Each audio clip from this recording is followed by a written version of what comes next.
Hello, welcome back. What's on the menu today? Year 13 integration using a special result. What's the special result? Okay, I've got it on this side here.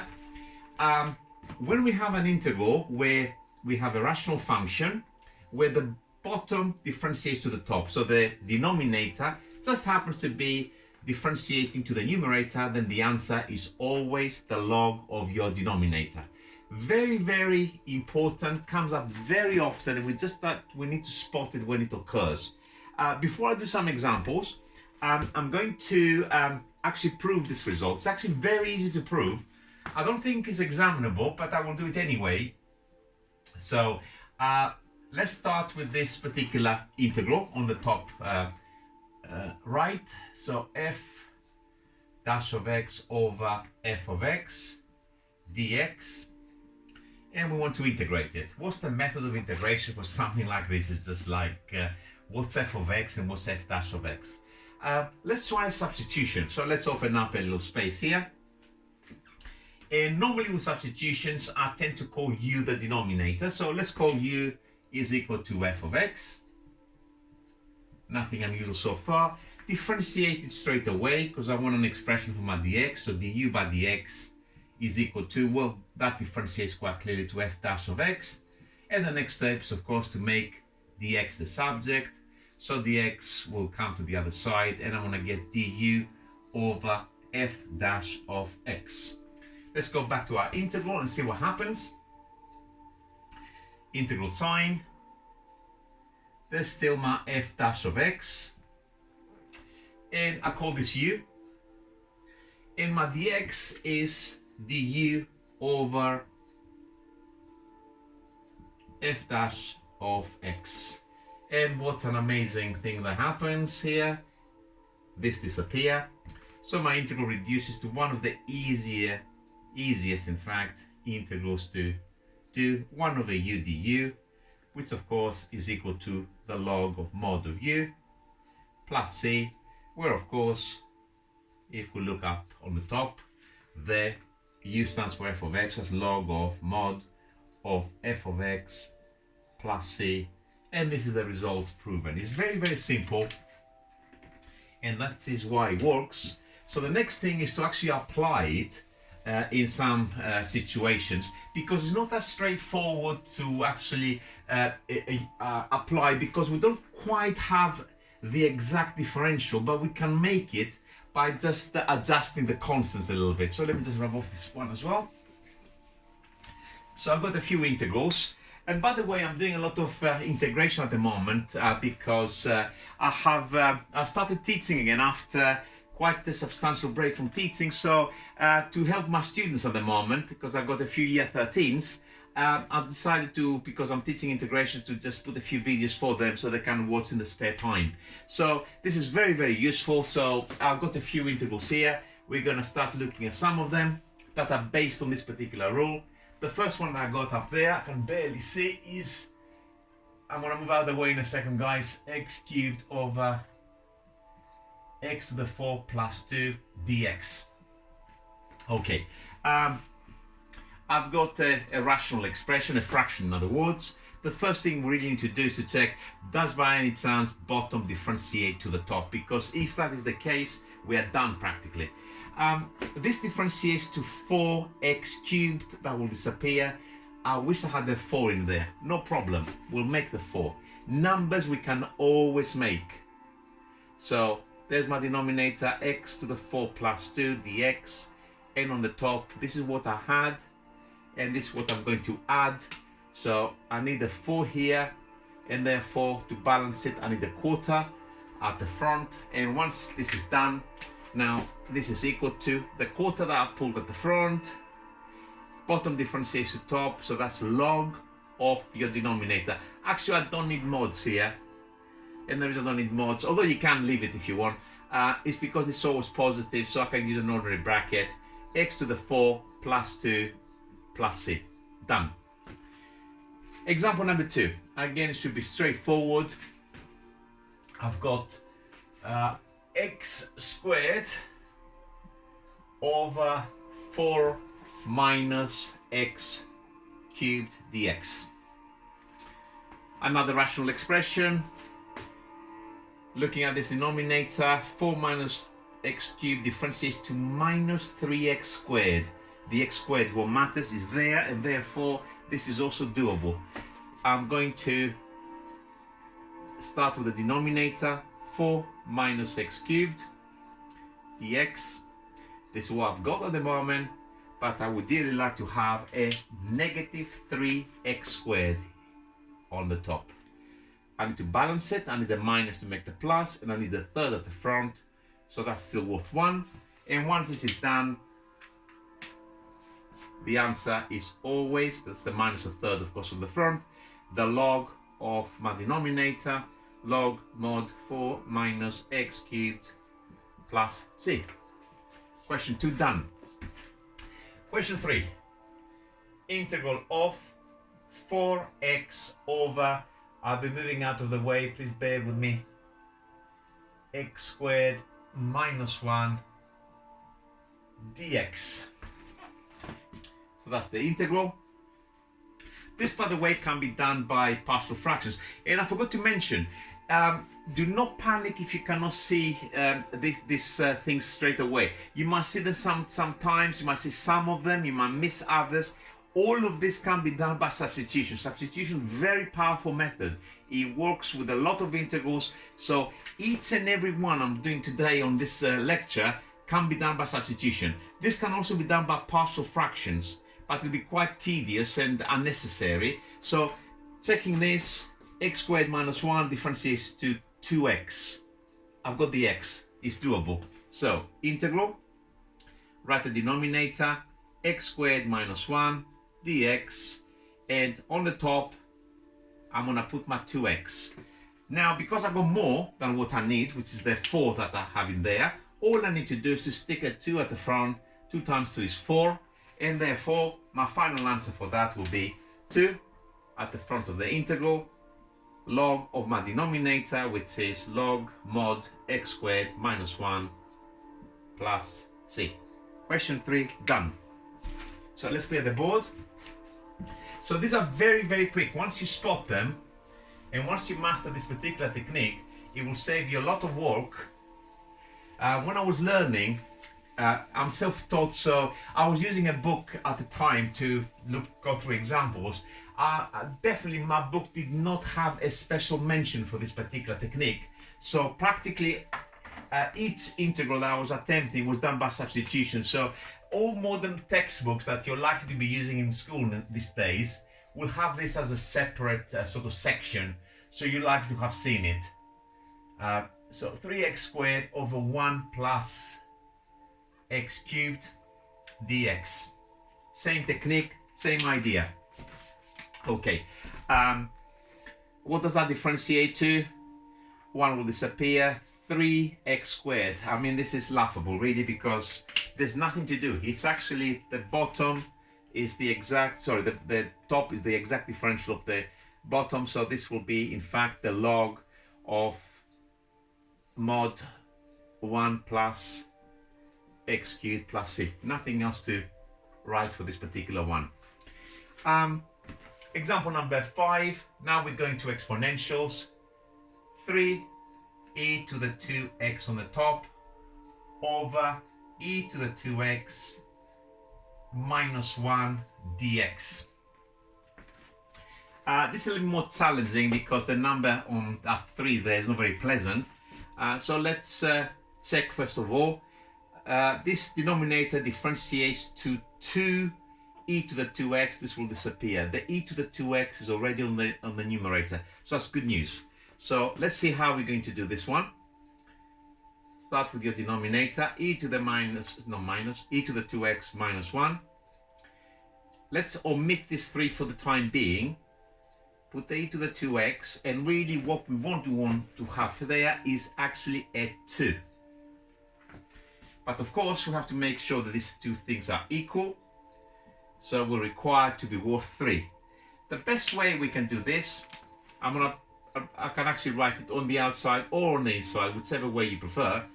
I don't know if you can see it,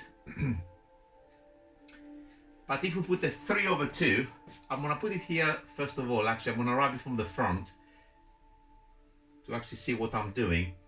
And the times there. 3 over 2 times 2 is in fact worth 3, which is exactly what we had before, and therefore the normal place that I will be writing this on the outside, although you can still leave it inside, makes no difference. Okay, sorry, rub off the board with my fingers. Alright, so this is now of the correct form.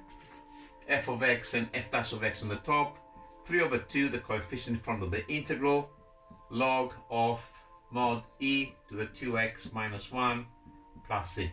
Question done. Question 6. This has a little bit of trig. And trig is not a student's favorite. It was my favorite was when I was at school and learning this. 4 sec squared x over tan x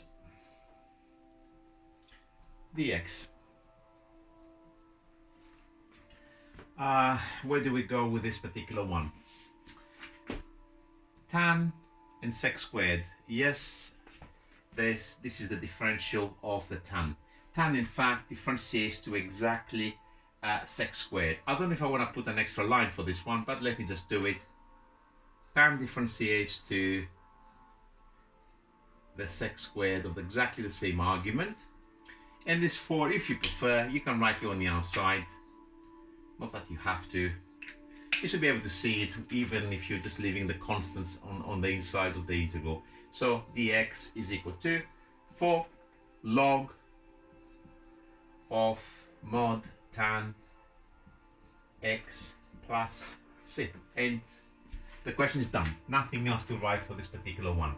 Let me clear the board, and there's another trigonometric integral coming up. Very similar to the last one we just did. And this one is the integral of, I lost it now, cosec squared x over 1 plus cot x dx. This is not so common to know this kind of differentials. Cot is not the kind of thing we come across that often, same thing with the cosec. But if you look on the formula booklet, you have the differentials of cot, sec and cosec given in the exams usually. And therefore, if you look at the differentiation, you will find that the differential of cot x is in fact minus cosec squared of x. So if we look at the denominator here, cot differentiates to minus cosec squared. It's the minus that we're missing, so that's not a big issue. So we're going to start with this. Written again, cot x, stick the cosec squared on the top, dx, and the only thing that needs adjusting in this particular integral is the minus and the minus there. So now it's of the correct form. And of course, I need to record the minus at the front, and I've got the log of my denominator, mod 1 plus cot x plus c, and I'm done. Next example. Next example requires a little bit of tidying.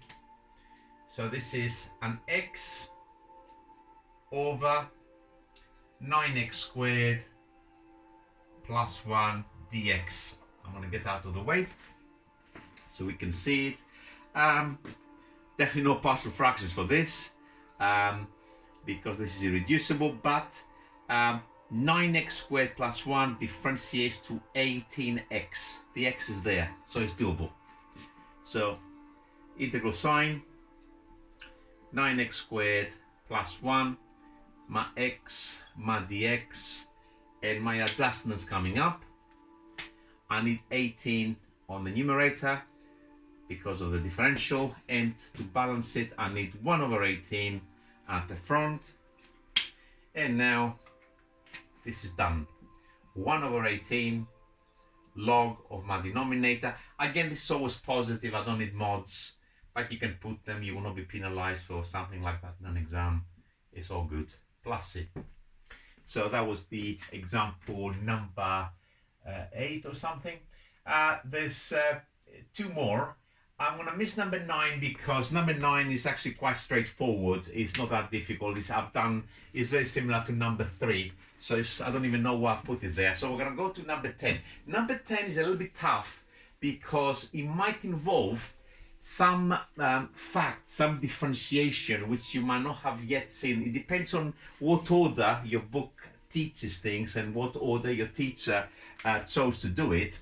If you haven't done this yet at school and you're not following, please ignore this one. It's the integral of 2 to the x over 2 to the x plus 1 dx. And some of us haven't actually seen yet how to differentiate, let alone integrate quantities that have exponentials, but not the exponential function. So I'm going to write some facts here, which you might find useful to understand how this integral works. The differential with respect to x of a to the x is equal to a to the x log a, where a is a positive number and is not equal to 1. Okay, so otherwise we'll have a few problems. 1 is a special case, let's ignore it, let's not think about 1. Most of the time you'll have things like d by dx, for example, of 2 to the x, like we have in there. That of course will differentiate to 2 to the x, exponential is left unchanged, but if it's not the exponential function, it's times log 2. d by dx of, I don't know, 3 to the x, let's keep it nice and simple, is 3 to the x log 3.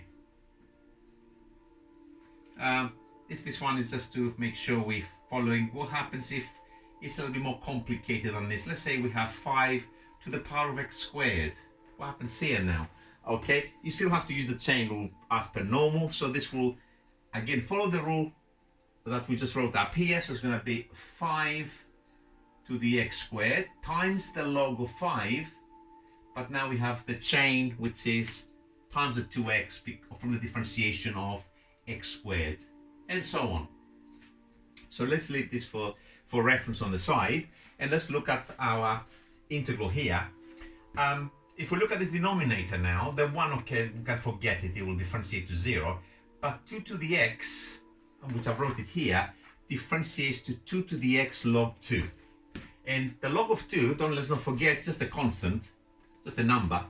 So it makes no difference if we pull it outside the integral and put 1 inside the integral as well. So I'm going to write here log 2, because I want to differentiate this to exactly log 2 to the x, and of course to balance it 1 over log 2 on the other side, and of course nice of the correct form.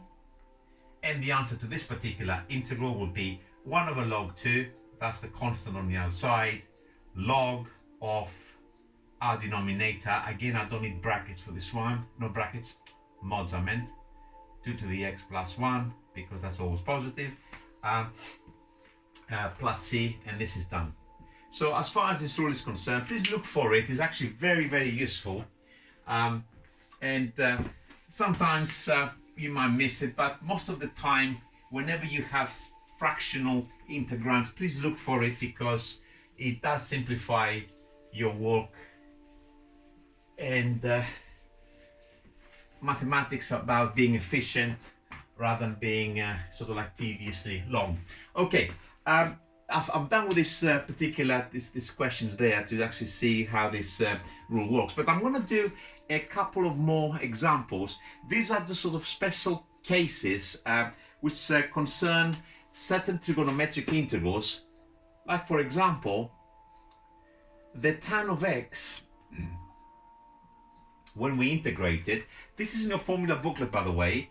Okay, it's being quoted as the tan of x, the integral of tan of x dx is equal to log sec x plus c, by the way.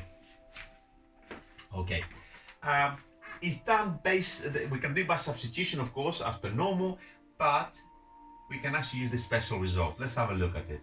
Tan is, of course, sine x over cos x dx. Cos and sines differentiate to each other essentially, but for pluses and minuses that we have to be careful. Cos differentiates to minus sine. So we don't have a minus, but I'm going to put a minus, and I'm going to pull a minus on the outside to balance it. Now, I can integrate that. This is minus from the outside of the integral, log mod cos x plus c. That's good enough for what I'm trying to do, but if the question said prove that this is the integral of tan x is the log of sec x, I need to do a little bit of work which is non-integration related. There's a couple of ways we can do this. Either move the minus to the exponent up here, and then from there we're going to flip the cos into a 1 over cos, and then 1 over cos will be a sec. Or we can do it the other way around. So we can, I'm going to do it the other way around. I don't know. I feel like it at the moment. So I'm going to write the cos as 1 over sec. That's the alternative. Probably not the best way of doing it. I don't know why I'm doing it this way. So I've done it the other way, really. Doesn't matter now. Now, what I'm going to do next is I'm going to flip the sec upside down. But if I do that, it will become a sec of x, but it will generate a minus 1 there. And of course, the last step is to move the minus 1, rules of logs again, to the front. So that will be plus. And it will give me the required answer, plus c. In the past, I have seen this question in exams as a proof, and then of course you have to do different things with your the integral. You have to prove first of all that tan integrates to this quantity, and then maybe it was used in some kind of integration by parts or some other bit. Similarly, you expect the cot probably to be done in exactly the same way, and yet, yes, of course it does. Cot of x dx. This is so simple because once you go to sines and cosines, it needs absolutely nothing because sine differentiates to plus cos, so the answer is just simply log sine x plus c. And this form is again in the formula booklet should you need it. Just in case you have forgotten, you have to show where it's coming from, unless the question is asking, which I find it highly unlikely because it's so simple. And the last one for today is going to be one which is in the formula booklet and you're not expected to prove, which is based on this idea. Is the integral of sec x dx. The formula booklet will say this integrates to log sec x plus tan x, and if you need it, you can just quote it. You just need to make sure you know where it is in your formula booklet and just pick it up. But where is it coming from? This is actually quite tricky to see, and the first person who actually noticed that must have been quite clever. I certainly didn't notice it. I just somebody showed me, and then of course I remember it. So this, we're gonna do something first. We're gonna write it as a fraction, silly fraction of course, sec x over 1 dx. And then we're going to multiply top and bottom of this fraction by a certain quantity. And the certain quantity is in fact sec x plus the tan of x. And why we're gonna do this is because we know it's gonna work. Somebody much cleverer than us thought about it, and now we just, like parrots, are repeating his words. Okay, the bottom of course is just simple, sec x plus tan x, and the top will multiply out to sec squared x plus sec x tan x, sec x tan x dx. And that looks very messy, but of course, if we look carefully, and of course we know our differentials, the sec of x differentiates to sec x tan x. And the tan of x, of course, we should know that it does differentiate to sec squared. So this is in fact a perfect case of this particular rule. So the answer is the log of our denominator, sec x plus tan x plus c. And this is as much as this result, what this result is all about. Very useful. Keep an eye for it. And on that note, who's laughing now? We managed to do it. Even the sec of x was laughing at us. We didn't know where this was coming from, but now we do. Okay, that's enough for this lecture. Okay, I hope you join me again for a new one in the near future. See you later, guys. Bye.